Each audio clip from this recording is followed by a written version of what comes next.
Hi friends, അസ്സാം വലൈക്കും. Welcome to my YouTube channel Mamoos Thekkan. ഒന്ന് നമുക്ക് രാവിലെ ദോശയാണ് കേട്ടോ. നാളെ പത്തിരിയൊക്കെ ഉണ്ടാക്കിയത് ഈ കല്ലിലായിരുന്നു. അതുകൊണ്ട് തന്നെ ആദ്യത്തെ 1-2 ദോശയ്ക്ക് ചെറുതായിട്ടൊരു ബുദ്ധിമുട്ട് കേട്ടോ. ദോശ ഇങ്ങോട്ട് കല്ലിൽ നിന്ന് എണീറ്റ് വരാൻ ഒരു വിഷമം പോലെ ദോശയ്ക്ക്. ഒരു 3-4 ചുട്ട് കഴിഞ്ഞാൽ ശരിയാവും. തക്കാളി ചമ്മന്തിക്കുള്ള ഉള്ളിയും തക്കാളിയൊക്കെ ഇവിടെ നിന്ന് ഒപ്പം മുറിക്കുന്നുണ്ട്. അപ്പം അങ്ങനെ ദോശപ്പണിയും നടക്കുന്നുണ്ട്. ഉഴുന്ന ദോശയാണ് കേട്ടോ. ഉഴുന്നും ചോറും പച്ചരിയും പിന്നെ കുറച്ച് ഉലുവയും എല്ലാം കൂടി ഇട്ടിട്ട് തലേന്ന് അരച്ച് വെച്ചതാണ്. കുറച്ച് മുന്നേ ദോശ ഉണ്ടാക്കേണ്ടതായിരുന്നു, മാവ് പെട്ടെന്ന് പൊന്തി കിട്ടിയില്ല കേട്ടോ. അപ്പോൾ കഴിഞ്ഞ വീഡിയോയ്ക്ക് എനിക്ക് തന്ന സപ്പോർട്ടിന് എല്ലാവർക്കും ഒരുപാട് നന്ദിയുണ്ട് കേട്ടോ. അപ്പോൾ കഴിഞ്ഞ വീഡിയോ കണ്ട് ഒരുപാട് പേര് ലൈക്ക് അടിച്ചു, കമൻ്റ് ഇട്ടു. പുതിയ കൂട്ടുകാരൊക്കെ വന്നിട്ടുണ്ട്. എല്ലാവർക്കും എൻ്റെ പുതിയ വീഡിയോയിലേക്ക് സ്വാഗതം. പുതിയ കൂട്ടുകാർക്കൊക്കെ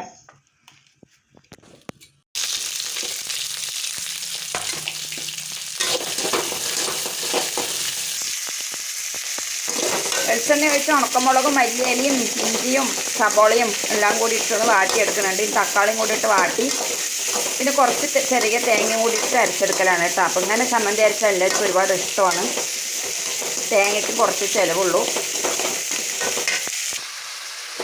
നല്ല പഴുത്ത തക്കാളിയും ആവശ്യത്തിനുള്ള ഉപ്പൊക്കെ ഇട്ട് കൊടുത്തിട്ടുണ്ട്. ഇനി ചെറിയ തീയിൽ അങ്ങനെ കിടന്ന് വാടട്ടെ. തക്കാളിയൊക്കെ ഒന്ന് ചെറുതായിട്ടൊന്ന് വാടി വന്നതിന് ശേഷം തേങ്ങ ഇട്ട് കൊടുക്കാം. കുറച്ച് പുതിനയിലയും കൂടെ ഉണ്ടെങ്കിൽ അതും കൂടെ ഇട്ടാൽ നല്ല ടേസ്റ്റ് ആയിരിക്കും അങ്ങനത്തെ ചമ്മന്തിക്ക്. അപ്പോൾ ഇതാണ് കേട്ടോ നമ്മുടെ തേങ്ങ. വലിയ തേങ്ങ അല്ലേ, വലിയ തേങ്ങ. ഇത് ചിരവാൻ തന്നെ ബുദ്ധിമുട്ടാണ് കേട്ടോ. ആ ചിരവൻ്റെ നാക്കൊന്നും ഇതിൻ്റെ അകത്തൊന്നും പോയി കിട്ടില്ല. എന്നാലും പെട്ടെന്ന് ചിരവിയൊക്കെ എടുക്കട്ടെ. അങ്ങനെ നമ്മുടെ തേങ്ങ ചിരവിൻ്റെ കൂടെ നടന്നുകൊണ്ടിരിക്കുന്നുണ്ട്.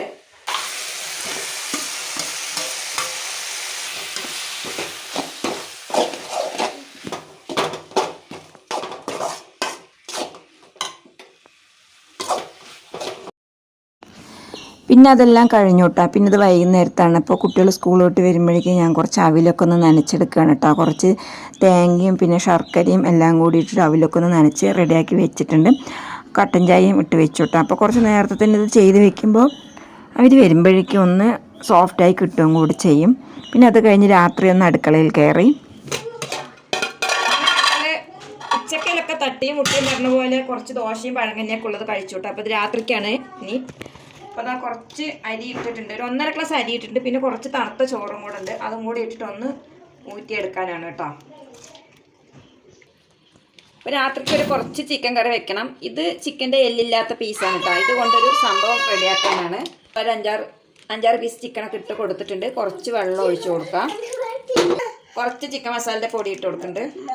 കുറച്ച് മഞ്ഞൾപ്പൊടി ഇട്ട് കൊടുക്കുന്നുണ്ട്.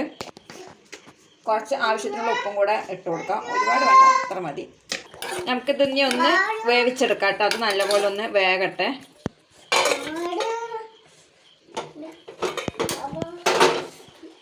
കുറച്ച് വെള്ളം തിളപ്പിക്കാൻ വെച്ചിട്ടുണ്ട് കേട്ടോ. ഉപ്പൊക്കെ ഇട്ട് കൊടുത്തിട്ടുണ്ട്. അപ്പോൾ അതിൽ അരിപ്പൊടിയൊക്കെ ഇട്ടിട്ടൊന്ന് വാട്ടിയെടുക്കാം. അപ്പോൾ വെള്ളം തിളച്ചത് ഞാൻ പൊടിയിട്ടതും പിന്നെ അത് ഓഫ് ചെയ്തു കേട്ടോ. ചൂടുവെള്ളത്തിൽ വാട്ടിയാലും കുഴപ്പമൊന്നുമില്ല. എന്നാലും വെള്ളം ഒന്ന് തിളപ്പിച്ചിട്ടാണ് ഇത് വാട്ടിയിരിക്കുന്നത്. അപ്പോൾ ചിക്കൻ ചെറുതായിട്ടൊന്ന് വെന്ത് വരും, നല്ലോണം ഒന്ന് വേകട്ടെ. അപ്പോൾ ഈ ചിക്കൻ പീസൊക്കെ വെന്തോട്ടെ. അപ്പോൾ നമുക്ക് ഈ ചിക്കൻ പീസൊക്കെ അതൊരു പാത്രത്തിലേക്ക് മാറ്റി കൊടുക്കാം. അപ്പോൾ ഇതൊന്ന് ചൂടാറട്ടെ കേട്ടോ. അപ്പോഴേക്ക് നമുക്ക് വേറെ കുറച്ച് പണികളൊക്കെ ഉണ്ട്. ഇതവിടെ ഇരുന്ന് തണുക്കട്ടെ. ഈ വെള്ളം ആവശ്യമുണ്ട് കേട്ടോ. നമുക്ക് അപ്പോഴേക്കും കുറച്ച് ചിക്കൻ കറി വെക്കണം. അപ്പോൾ ഞാനത് അടുപ്പത്ത് വെക്കാൻ പോവാണ്. അതാ കുറച്ച് ഓയിൽ ഒഴിച്ച് കൊടുക്കുന്നുണ്ട്. ഇത്ര ചിക്കനേ ഉള്ളൂ കേട്ടോ. അപ്പോൾ നമുക്ക് മീറാജ് നോമ്പിൻ്റെ അത് കുറച്ച് ചിക്കൻ എടുത്തപ്പോൾ ഞാൻ അതിന് കുറച്ച് പീസ് മാറ്റി വെച്ചാണ്. ഉള്ളിയും തക്കാളിയൊക്കെ കുറച്ച് കൂടുതൽ ഇട്ട് വെക്കാനാണ് കേട്ടോ. അവിടെ ഗ്രേവിയാണ് എല്ലാവർക്കും ആവശ്യം. അപ്പോൾ വീഡിയോ കണ്ട് ഇഷ്ടപ്പെട്ടാൽ എല്ലാവരും ലൈക്ക് ചെയ്യുക, കമൻറ്റ് ചെയ്യുക. അതേപോലെ തന്നെ കഴിയുമെങ്കിൽ നിങ്ങളുടെ ഫ്രണ്ട്സിനോ ഫാമിലിക്കോ എല്ലാവർക്കും ഒന്ന് ഷെയർ ചെയ്ത് കൊടുക്കുക കേട്ടോ. ചില സമയം അടുപ്പ് നല്ലപോലെ അങ്ങോട്ട് കത്തും കേട്ടോ. ചില സമയം കത്തുകയല്ല, ഊതി നിൽക്കണം. അപ്പോൾ തീ അങ്ങോട്ട് നല്ലപോലെ അങ്ങോട്ട് കത്തണം. കൈക്കൊക്കെ ആവി എടുക്കണം. ഒരു വറക് അങ്ങോട്ട് മാറ്റി വെക്കട്ടെ. ഇന്ന് വേറൊരു രീതിക്കാണ് കേട്ടോ ഞാൻ ചിക്കൻ കറി വെക്കുന്നത്. അപ്പോൾ പൊടികളൊക്കെ ഇട്ട് കൊടുക്കുന്നതിന് മുമ്പ് തന്നെ ഞാൻ ഈ ചിക്കൻ അതിൽ ഇട്ട് കൊടുക്കുന്നുണ്ട്. ഇതൊന്ന് ഇതിൽ കിടന്നൊന്ന് ആ വെള്ളമൊക്കെ ഒന്ന് വറ്റി വെച്ച് ആ സമയത്ത് പൊടികളൊക്കെ ഇട്ട് കൊടുക്കാന്ന് വെച്ചിട്ടാണ്. ഉപ്പ് ആദ്യം ഇട്ട് കൊടുത്തിട്ടുണ്ട് കേട്ടോ. ആ സമയം നമുക്ക് ഈ ചിക്കൻ പീസൊക്കെ കൈ കൊണ്ട് ചെറുതായിട്ട് ഇങ്ങോട്ട് പൊടിച്ചെടുക്കാം. അപ്പോൾ ഞാൻ ഇതൊക്കെ ചെറുതായിട്ട് ഇങ്ങനെ പൊടിച്ച് വെച്ചിട്ടുണ്ട് കേട്ടോ. ഇനിയിപ്പോൾ ഇതൊരു സൈഡിലേക്ക് മാറ്റി വയ്ക്കാം. അപ്പോൾ ചിക്കനിലെ വെള്ളമൊക്കെ ചെറുതായിട്ടൊക്കെ ഒന്ന് വെന്ത് അങ്ങോട്ട് ഇറങ്ങി പോയിട്ടുണ്ട് കേട്ടോ. ചിക്കൻ ഒരു പകുതി വേവൊക്കെ ആയിട്ടുണ്ട്. ഇനി ഇതിലേക്ക് നമുക്ക് വേണ്ട പൊടികളൊക്കെ ഇട്ട് കൊടുക്കാം കേട്ടോ. സാധാ മുളക് പൊടി മല്ലിപ്പൊടിയൊക്കെ ഇതാ. അപ്പോൾ മല്ലിപ്പൊടി 2 സ്പൂൺ ഇട്ട് കൊടുക്കുന്നുണ്ട്. അതുപോലെ തന്നെ കുറച്ച് ഗരം മസാലപ്പൊടി ഇട്ട് കൊടുക്കാം. അതുപോലെ തന്നെ ഇത് എരിവ് കുറഞ്ഞ മുളക് പൊടിയാണ് കേട്ടോ. അതൊരു 2.5 സ്പൂണൊക്കെ ഇട്ട് കൊടുക്കുന്നുണ്ട്. ആവശ്യത്തിനുള്ള മഞ്ഞൾപ്പൊടി കുറച്ചിട്ട് കൊടുക്കാം. കുറച്ച് കുരുമുളക് പൊടി ഇട്ട് കൊടുക്കുന്നുണ്ട്. കുറച്ച് ചിക്കൻ മസാലയുടെ പൊടി ഇട്ട് കൊടുക്കാം. ഇനി നല്ലപോലെ ഒന്ന് ഇളക്കിയെടുക്കാം. അപ്പോൾ ഇങ്ങനെ വരട്ടി എടുക്കുന്നതൊക്കെ എനിക്ക് നല്ല ഇഷ്ടമാണ്. പക്ഷെ ഇവിടെ എല്ലാവർക്കും കറി വേണം കേട്ടോ നല്ലോണം. പിന്നെ വേറെ കറി അധികം ഇല്ല ചോറിലൊഴിച്ച് കഴിക്കുകയാണെങ്കിലും. അതുകൊണ്ട് തന്നെ കുറച്ച് വെള്ളം ഒഴിക്കണ്ട ഞാൻ. ഇതിങ്ങനെ വെച്ചിട്ട് വേവിച്ചിട്ട് ഇങ്ങനെ വരട്ടി എടുത്താലും നല്ല അടിപൊളിയായിരിക്കും കേട്ടോ. അപ്പോൾ നല്ല രസം ഒഴിച്ച് കറി അങ്ങനെ രസം തന്നെ കേട്ടോ. ഒഴിച്ച് കറി ടേസ്റ്റ് ഉണ്ടാവില്ല ചിക്കൻ കറിക്കൊക്കെ.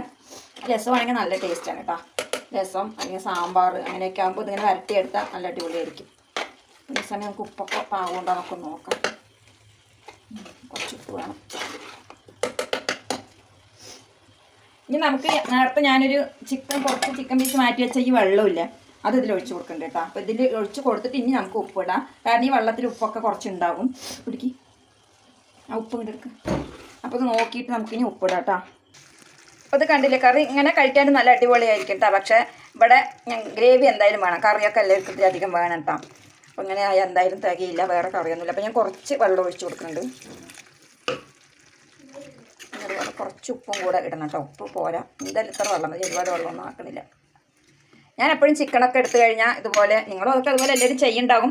ഇതുപോലെ കുറച്ച് ഞാൻ ചിക്കൻ എപ്പോഴും മാറ്റി വെക്കണ്ട. ഞാൻ എപ്പോഴെങ്കിലും പെട്ടെന്ന് കറി തികയാതാവുക അല്ലെങ്കിൽ പെട്ടെന്നൊരു കറി ഉണ്ടാക്കുക എന്നൊക്കെ കരുതുന്ന പോലെ പലഹാരത്തിനാണെങ്കിലും വേഗം ചെയ്യാമല്ലോ. അപ്പോൾ ഞാൻ എന്തായാലും കുറച്ച് പൊതിങ്ങനെ മാറ്റി വെക്കട്ടോ.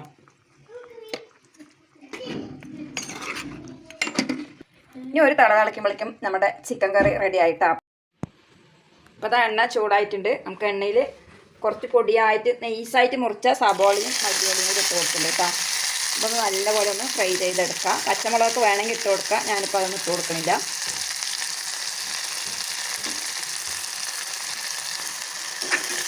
ഇത് നല്ലപോലെ ഒന്ന് ഫ്രൈ ആയി വരട്ടെ കേട്ടോ. ശരിക്കും നല്ലപോലെ ഒന്ന് മുരിഞ്ഞ് അങ്ങോട്ട് കിട്ടണം. അപ്പോഴാണ് നല്ല ടേസ്റ്റ് ഉണ്ടാവുക. കുറച്ച് ഇഞ്ചി വെളുത്തുള്ളി കൂടെ ഇട്ട് കൊടുക്കാം കേട്ടോ. എന്ത് വേണം സ്വത്തോ? അപ്പോൾ നേരത്തെ ആട്ടി വെച്ച മാവ് ചെറുതായിട്ടൊന്ന് ചൂടൊക്കെ ഒന്ന് ആറിയിട്ടുണ്ട്. അപ്പോൾ ഇത് നല്ലപോലെ ഒന്ന് കുഴച്ചെടുക്കുന്നുണ്ട്. അപ്പോൾ ഇതിൽ കുറച്ച് ഗരം മസാലപ്പൊടി ഇട്ട് കൊടുക്കുന്നുണ്ട്. ഒരു ശകലം മഞ്ഞൾപ്പൊടി, അതുപോലെ തന്നെ കുറച്ച് കുരുമുളക് പൊടി ഇട്ടാ. മീനാ അപ്പോൾ ഇത് ഇത്ര ആക്കി വെച്ചത് എൻ്റെ അയ്യാൻകുട്ടി ഇടയ്ക്കിടയ്ക്ക് വന്ന് ഇത്രീശം എടുത്തിട്ട് ഓടിയിട്ടായിരുന്നു. ആ തരാം. അപ്പോൾ ഇത് ഇതിലിട്ട് കൊടുക്കുന്നുണ്ട്.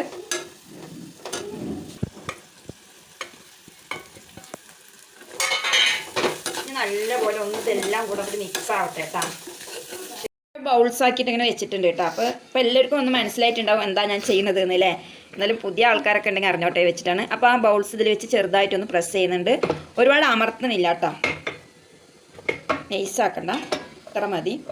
ഇനി ഇതിൽ നമുക്ക് ഈ കൂട്ട് അങ്ങോട്ട് വെച്ച് കൊടുക്കാം. ഇതിലിപ്പോൾ ഇത് കോഴിയടാന്നും പറയില്ലേ. അപ്പോൾ അത് പൊരിച്ചെടുക്കുന്നവരുണ്ട് കേട്ടോ. അപ്പോൾ ഞാൻ പൊരിച്ചല്ല എടുക്കുന്നത്. ഞാനിങ്ങനെ ആവിയിൽ വേവിച്ചെടുക്കാനാണ് കേട്ടോ. അപ്പോൾ ഈ രാത്രിയിൽ ഇത് ഉണ്ടാക്കുന്നത് പറഞ്ഞാൽ ഇത് ഇപ്പോഴേക്കല്ല, ഇത് രാവിലേക്കുള്ളതാണ്. അപ്പോൾ രാവിലെയൊക്കെ അങ്ങനെ വെട്ടാനൊക്കെ പോകുന്ന സമയത്ത് നേരത്തെ എണീറ്റ് പോകും. ഇപ്പോൾ കഴിക്കാനൊന്നും വരുന്നില്ല കേട്ടോ. ഇടയ്ക്ക് കഴിക്കാനൊന്നും ആൾ വരില്ല. ഉച്ച 12-11 വരെ പാലെടുത്ത് കഴിയുന്നവർ, വെട്ടി പാലെടുത്ത് കഴിയുന്നവരൊന്നും കഴിക്കില്ല കേട്ടോ. അപ്പോൾ രാവിലെ ഇത് രണ്ടെണ്ണം കൊടുത്ത് വിടും. അതല്ലെങ്കിൽ ചായക്ക് കട്ടൻ ചായൻ്റെ കൂടെ ഓർന്ന് കഴിച്ചോട്ടെ എന്ന് കരുതിയിട്ടാണ്. അപ്പോൾ ഫോണ് ചാർജ് ഇല്ലായിരുന്നു കേട്ടോ. അപ്പോൾ ഞാൻ ആദ്യം കുറച്ച് വെച്ചിട്ടുണ്ട് കേട്ടോ. അപ്പോൾ ഒന്ന് പൊട്ടിയ പോലെ ഉണ്ട്, ശരിയാവും. അപ്പോൾ ഒരുപാട് നൈസാക്കി ഞാൻ പരത്തിയിട്ട് അതാണ് അത് പൊട്ടിയ പോലെ ആയത്. അപ്പോൾ ഇനി പരത്തുമ്പോൾ ഇത്തിരി കട്ടിക്ക് പരത്തണം. ഒരുപാട് നൈസാകരുത്. നൈസായാൽ അത് കണ്ടില്ല എൻ്റെ പൊട്ടിപ്പോയി, അതുപോലെ പൊട്ടും. അപ്പോൾ ഒത്തിരി ഒന്ന് കട്ടിക്കൊന്ന് പരത്തണം കേട്ടോ. അല്ലെങ്കിൽ നമുക്കിങ്ങനെ കുഴക്കട്ട പോലെയും ചെയ്തെടുക്കാം കേട്ടോ. അങ്ങനെ കയ്യിൽ വെച്ചിട്ട് ഒന്നിങ്ങനെ ഇങ്ങനെ കുഴക്കട്ട നമ്മൾ ചെയ്യില്ല, അതുപോലെ കയ്യിൽ വെച്ചിട്ട് നടുവിലൊരു ഇങ്ങനെ ഒരു കുഴിയാക്കിയിട്ട് അതിലും വെച്ച് കൊടുക്കാം. അപ്പോൾ ഈ മസാല എല്ലാത്തിലേക്കും തികയൊന്നുമില്ല. തികയുന്ന അത്രത്തോളം ഉണ്ടാക്കും. ബാക്കിയുള്ളതിൽ ഞാൻ കുറച്ച് തേങ്ങ ചിരവി പഞ്ചസാര ഇട്ട് എടുക്കും കേട്ടോ. അപ്പോൾ ഒരുപാട് ഇപ്പോൾ അത് ആദ്യമായിട്ട് ആരെങ്കിലും ഉണ്ടാക്കുകയാണെങ്കിൽ എൻ്റെ ഈ വീഡിയോ കണ്ടിട്ട് ആദ്യമായിട്ട് ആരെങ്കിലും ഇതുപോലെ ഉണ്ടാക്കുകയാണെങ്കിൽ ഒരുപാട് നൈസായിട്ട് നിങ്ങൾ പരത്തണ്ട കേട്ടോ. അങ്ങനെ ഒത്തിരി കട്ടിക്ക് വേണം പരത്താൻ, അല്ലെങ്കിൽ നടു പൊട്ടിപ്പോവും. അപ്പോൾ നമ്മുടെ കോഴിയുടെ ആവിയിൽ വേവിച്ചതൊക്കെ ആയിട്ടുണ്ട് കേട്ടോ. അത് ഫ്രൈ ചെയ്തിട്ട് എടുക്കും ചിലവർ. നമ്മൾ കുറച്ച് ഹെൽത്തി ആയിട്ട് ആയിക്കോട്ടെ എന്ന് കരുതിയിട്ടാണ്. അപ്പോൾ തണുത്താലാണ്, ഒന്ന് തണുക്കണം, അപ്പോഴാണ് കഴിക്കാൻ നല്ല ടേസ്റ്റ് ഉണ്ടാവുക. ഞാൻ പറഞ്ഞല്ലോ ഇതിപ്പോൾ ഇപ്പോഴേക്കല്ല, അത് രാവിലേക്കുള്ളതാണ്. അപ്പോൾ രാവിലെ കുട്ടികൾ മദ്രസയ്ക്ക് പോകുമ്പോഴും കട്ടൻ ചായൻ്റെ ഒപ്പം ഇതോരോന്ന് കഴിച്ചാൽ മതി. രാവിലെ നേരത്തെ നമുക്ക് എണീറ്റ് ഇത് ഉണ്ടാക്കാൻ സമയം കിട്ടില്ല കേട്ടോ, സമയമൊക്കെ വൈകും. അതുകൊണ്ട് തന്നെ രാത്രി തന്നെ അങ്ങനെ എന്തായാലും അടുക്കളയിൽ ചോറും കറിയും വെക്കാൻ നിൽക്കുന്നുണ്ട്. അതുകൊണ്ട് അതോടൊപ്പം തന്നെ ഈ പണിയും കൂടെ ഒന്ന് ചെയ്തതാണ്. ഇത് കണ്ട ഞാൻ കുറച്ച് നൈസായിട്ട് പരത്തിയില്ലേ, കുറച്ച് കനം കുറച്ച് പരത്തിയത് ഇങ്ങനെ ആയിട്ട്, അതുകൊണ്ടാണ്. അപ്പോൾ ഒരു ഫാൾട്ടൊക്കെ ആർക്കും പറ്റില്ല. അപ്പോൾ നിങ്ങളൊക്കെ ചെയ്യുമ്പോൾ ഇങ്ങനെ കനം കുറച്ച് പരത്തണ്ട കേട്ടോ, കുറച്ച് കട്ടിയോടെ പരത്തിക്കോളൂ. അപ്പോൾ ഈ പൊട്ടിയത് എന്തായാലും ക്യാമറാമാൻ, നമ്മൾ വീഡിയോ എടുക്കുന്ന ആൾക്ക് ടേസ്റ്റ് ചെയ്യാൻ കൊടുക്കാം കേട്ടോ. ആദ്യം ഉറങ്ങിയിട്ട് അവനാണ് തുടക്കം മുതലേ വീഡിയോ എടുത്തത്. അപ്പോൾ എന്തായാലും വാവയാണ് ഇപ്പോൾ ലാസ്റ്റ് ഉള്ളത്. അപ്പോൾ അവൾക്കൊന്ന് ടേസ്റ്റ് ചെയ്യാൻ കൊടുക്കാം. ചൂടാറിയിട്ടെടുത്താൽ മതി കേട്ടോ. ഇനി ഇങ്ങോട്ട് ബാക്കിയുള്ള ആ ബോൾസ് ഉണ്ടല്ലോ, അപ്പോൾ തേങ്ങയൊന്നും അധികം ഇല്ല കേട്ടോ. അപ്പോൾ ഞാൻ അതിനൊരു എളുപ്പപ്പണി ചെയ്തു. ഇതുപോലെ ചെറിയ ഉരുളകളാക്കിയിട്ടാ. ഇത് രാവിലെ എന്തെങ്കിലും ചെയ്യുക, അപ്പോൾ തോന്നുന്ന ഐഡിയയിൽ എന്തെങ്കിലും ഞാൻ ചെയ്യും. അപ്പോൾ തന്നെ ഒന്നും ഞാൻ പറയുന്നില്ല. എന്തായാലും ഇതിങ്ങനെ ആവി കയറ്റി വെക്കട്ടെ. അപ്പോൾ നാളെ എന്തെങ്കിലും നമുക്കിത് ചെയ്തെടുക്കാം. അപ്പോൾ ഇന്നത്തെ വീഡിയോ അത്രയേ ഉള്ളൂ കേട്ടോ കൂട്ടുകാരെ. അപ്പോൾ ഇത്രയും നേരം എൻ്റെ വീഡിയോ കണ്ട് സഹകരിച്ച എൻ്റെ എല്ലാ കൂട്ടുകാർക്കും ഒരുപാട് നന്ദിയുണ്ട് കേട്ടോ. ഹൃദയം നിറഞ്ഞ ഒരുപാട് നന്ദിയുണ്ട്. തുടക്കം മുതൽ ഒരുപാട് വർഷങ്ങളായിട്ട് എൻ്റെ എന്നോടൊപ്പം നിന്ന് ഒരുപാട് സുഹൃത്തുക്കളുണ്ട് കേട്ടോ. എപ്പോഴും അതേപോലെ എനിക്ക് കട്ട സപ്പോർട്ടാണ്. അപ്പോൾ അവർക്കും ഒക്കെ ഒരുപാട് നന്ദിയുണ്ട് കേട്ടോ. അപ്പോൾ നമുക്ക് നല്ലൊരു വീഡിയോ ആയിട്ട് വീണ്ടും കാണാം. അപ്പോൾ ഇത് എന്താ ചെയ്യുന്നത്, അടുത്ത വീഡിയോയിൽ ഇത് ചെയ്യുന്നത് എന്താണെന്ന് നമുക്ക് കാണിക്കാം.